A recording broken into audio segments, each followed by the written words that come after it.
को लेके, पत्रकारिता के हितों को लेकर, पत्रकारिता के जगत की जो प्रॉब्लम्स हैं उनको लेकर लगातार मुखर रहे हैं। और प्रेस क्लब ऑफ इंडिया का चुनाव ऐतिहासिक चुनाव हो गया था, पूरी सरकार लग गई थी, लेकिन पहली बार देखा था कि प्रेस क्लब ऑफ इंडिया में इतनी ताकत लगाई गई हो। लेकिन तब भी उमाकांत लखेड़ा जी का जो त्याग था, जो संघर्ष था पत्रकारों के लिए, वो दोबारा अध्यक्ष बने।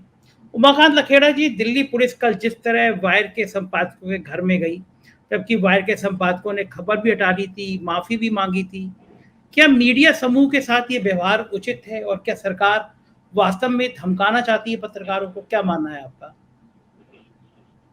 देखिए, हमने आज एक स्टेटमेंट जारी किया। मैं क्षमा चाहता हूं कि मैं देर में जुड़ पाया, और हमारे यहाँ बांग्लादेश के भी मिनिस्टर आए हुए हैं इंफॉर्मेशन ब्रॉडकास्टिंग, और मुझे बैठना पड़ गया, मैं फंस गया, उसके लिए क्षमा प्रार्थी करता हूँ मैं सबसे।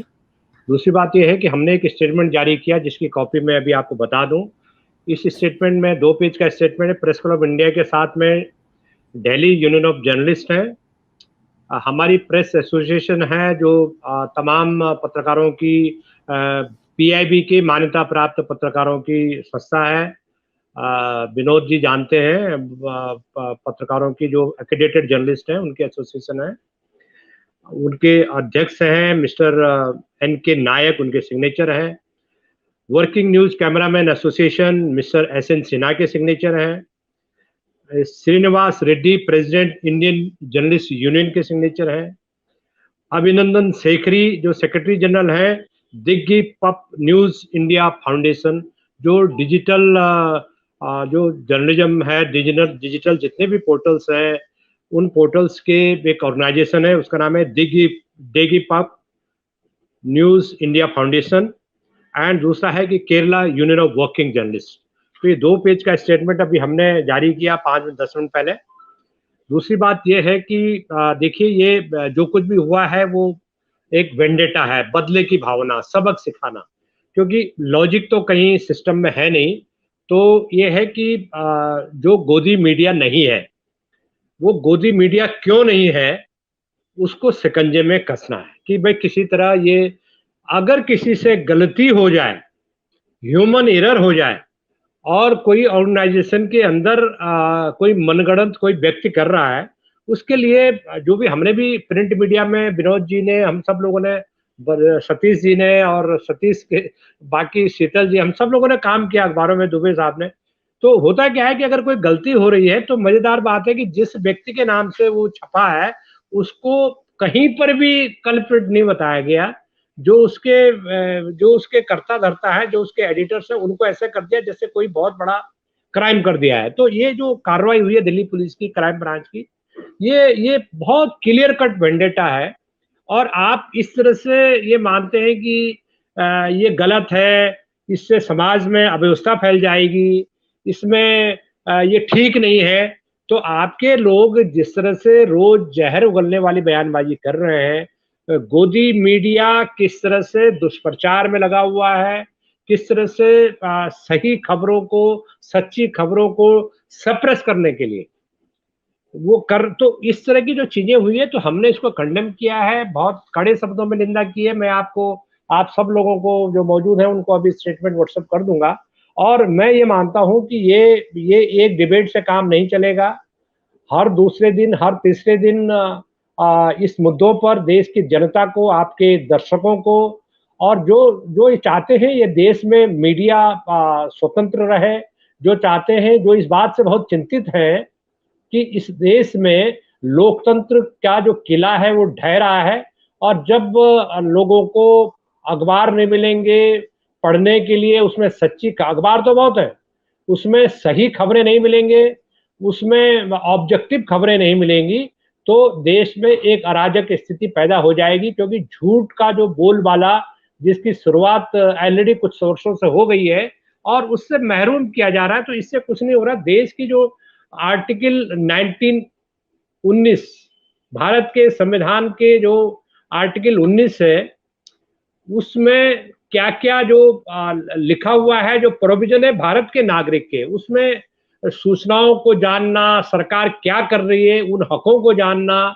और सरकार ने, मैं आपको बता सकता हूं कि सरकार ने पूरा झाड़ू लगा दिया है। सारे एक्सेस जितने हो सकते हैं, सारे एक्सेस सरकार ने धीरे धीरे करके, जिसको कहते हैं ना, सप्लाई लाइन ब्लॉक कर दिए कि आपकी जो रसद सामग्री है, वो आपके घर में दुकानदार से जो राशन पानी आ रहा है, अगर वो नहर के उस पार हो, शीतल जी के गांव में अगर नहर खुदी हो बीच में और पता लगा नहर में पानी बहार दिया ताकि कोई राशन मिले नहीं जा सके, आपके खाने पीने का सामान बंद कर दिया। तो डेमोक्रेसी में जो रसद सामग्री है, वो डेमोक्रेसी में रसद सामग्री लाइफलाइन मीडिया है। और जिस दिन आप मीडिया को खत्म कर देंगे, उसकी लाइफलाइन, डेमोक्रेसी की लाइफलाइन जो मीडिया है, उसको खत्म कर देंगे, लोगों के सूचनाओं के अधिकार को, समाचारों के अधिकार को आप जिस दिन खत्म कर देंगे, उस दिन इस देश में डेमोक्रेसी नहीं बचेगी। और हम लोग बहुत छोटे थे जब इमरजेंसी थी, हम लोग तो 10वीं 11वीं में पढ़ते थे, तो हमें पता है कि इमरजेंसी में, लेकिन मैं तो पहाड़ में था तो मुझे ज्यादा उसका प्रभाव नहीं पता है, लेकिन ये हालत है कि वो एक डंके की चोट पे इमरजेंसी थी। लोग बोलते थे, हमें छोटे छोटे लोग बोलते थे, अरे इमरजेंसी इंदिरा गांधी ने लगा दी, अभी चुनाव हारेगी।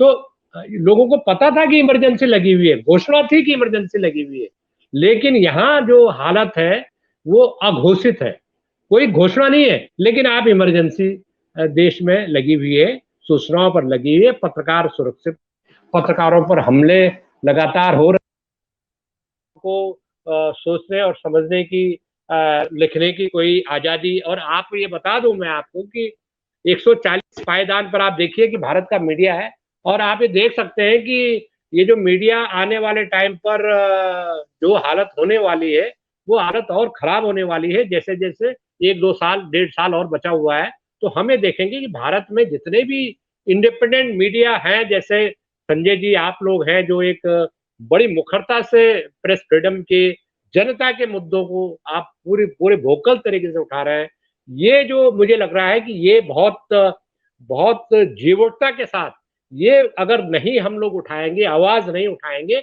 और ये तो चाहते हैं कि कोई आवाज नहीं उठे, और ये लोग चिंतित हैं कि आवाज उठ रही है।